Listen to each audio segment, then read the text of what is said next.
இயேசுவில் பிரியமான சகோதர சகோதரிகளே, மாத்தர் பாப்புலி ஃபிதலிஸ் திருத்தந்தை லியோ அவர்கள் வெளியிட்ட டாக்குமெண்ட்டின் மூலியமாக பல குழப்பங்களுக்கு மக்கள் உண்டாயிருக்கின்றனர். குறிப்பாக நம்மை பிரிந்து சென்ற சகோதரர்கள் நம்மிடம் கேட்கும் ஒரே கேள்வி, இனி அன்னை மரியாளிடம் நாம் ஜெபிக்க வேண்டாமா, ஜெபமாலை சொல்ல வேண்டாமா அப்படின்னு கேட்கிறார்கள்.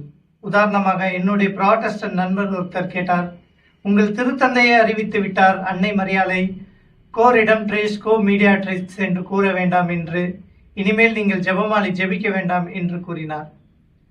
அன்னை மரியாளிடமிருந்து இந்த டைட்டில் கோ ரிடம்ட்ரிஸ் கோ மீடியாட்ரிக்ஸை எடுத்தாலும் ஜெபமாலை ஜெபிப்பது நாம் அன்னை மரியாளிடம் ஜெபிப்பதில்லை.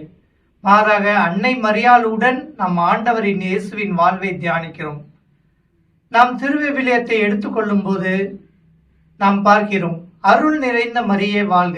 ஜெபமாலையின் முதல் எழுத்தான அருள் நிறைந்த மரியே வாழ்க கப்ரியேல் தூதர் கன்னி மரியாவிடம் கூறியது. கப்ரியேல் தூதர் அவராக கூறவில்லை, மாறாக விண்ணக தந்தை கூறியதை கூறுகிறார்.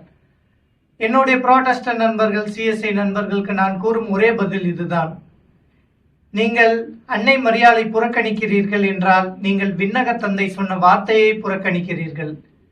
திருவிவிலியத்தில் தெளிவாக குறிப்பிடப்பட்டுள்ளது, விண்ணக தந்தை அன்னை மரியாளை பார்த்து அருள் நிறைந்தவளே என்று கூறுகிறார். எனவே நீங்கள் மறுதளிப்பது அன்னை மரியாளை அல்ல, மாறாக விண்ணக தந்தையே தான். இரண்டாவதாக, பெண்களுக்குள் ஆசி பெற்றவர். இந்த வாழ்த்து எலிசபெத் அம்மாள் கூறியது. அதே நற்செய்திக்கு நாம் முன்னால் வந்தால், எலிசபெத்து ஆண்டவரின் ஆவியால் ஆட்கொள்ளப்பட்டார்.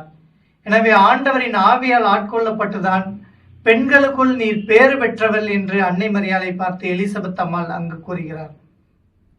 இரண்டாம் பகுதியை நாம் எடுத்துக்கொண்டால், புனித மரியே, இது அன்னை மரியாள் தன்னுடைய மகிழ்ச்சி பாடலில் இவ்வாறு கூறுகிறார், எல்லா தலைமுறையினரும் இனி என்னை பாக்கியவதி என்று கூறுவர், அதனால் தான் நாம் அவரை புனித மரியே என்று கூறுகிறோம். எங்களது மரண நேரத்தில் எங்களுக்காக வேண்டிக் கொள்ளும் என்று நாம் கூறும் ஒரே வார்த்தை, ஆண்டவர் இயேசுவின் மரணத்தின் போது யாரும் இல்லை. ஆண்டவர் இயேசுவை உதிரத்தில் தாங்கியது முதல் ஆண்டவர் இயேசுவரை கல்லறையை அடக்கம் செய்து அவர் உயிர்த்தெழும் வரை ஒரே ஆளாக இருந்தவர் அன்னை மரியாள் மட்டும்தான். அதனால் தான் அவரை எங்களை மரண நேரத்தில் எங்களுக்காக வேண்டிக் கொள்ளும் என்று ஒரு பரிந்துரையாளராக நாம் கொள்கிறோம். எனவே அன்னை மரியாளை திரு அவை தெளிவாக கூறுகிறது. துணை மீட்பாளர் என்று கூறும்போது அன்னை மரியாளை கடவுளுக்கு இணையாக நாம் கூறுகிறோம். அதனால் தான் அந்த குழப்பம் வேண்டாம் என்று நம்முடைய திருத்தந்தை 14 சிங்கராயர் அவர் இவ்வாறு கூறுகிறார், துணை மீட்பாளர் என்று நாம் கூறக்கூடாது. அன்னை மரியாளிடம் உள்ள பல வகையான, அதாவது அன்னை மரியாள் பாவிகளின் ராக்கினி, புனிதர்களின் அனைத்தையும் நாம் எடுத்து விட்டாலும் அன்னை மரியாள் நமக்கு அன்னை மரியாள் தான். அன்னை மரியாள் எந்த டைட்டிலும் கொடுக்கவில்லை என்றாலும் அன்னை மரியாள் நமக்கு ஒரு தாய் தான். அவர் நமக்காக தொடர்ந்து பரிந்து பேசுபவர் தான். எனவே ஜெபமாலை நாம் ஜெபிக்க கூடாது என்று நாம் கூறுவது ஒரு முட்டாள்தனம். ஜெபமாலை நாம் ஜெபிக்கும் போது இன்னும் அதிகமாக கடவுளின் வார்த்தையை தியானிக்கிறோம், ஆண்டவர் இயேசு கிறிஸ்துவின் வாழ்வை தான் தியானிக்கிறோம். எனவே நாம் ஜெபமாலை தொடர்ந்து ஜெபிப்போம். அன்னை மரியாளிலிருந்து எந்த பட்டம் எடுக்கப்பட்டாலும் அன்னை மரியாள் நமக்கு ஒரு தாயும் நம்முடைய பரிந்துரையாளர் என்ற நம்பிக்கையுடன் நாம் தினமும் ஜெபமாலை ஜெபிப்போம். புனிதத்தில் வளர்வோம். ஆமேன்.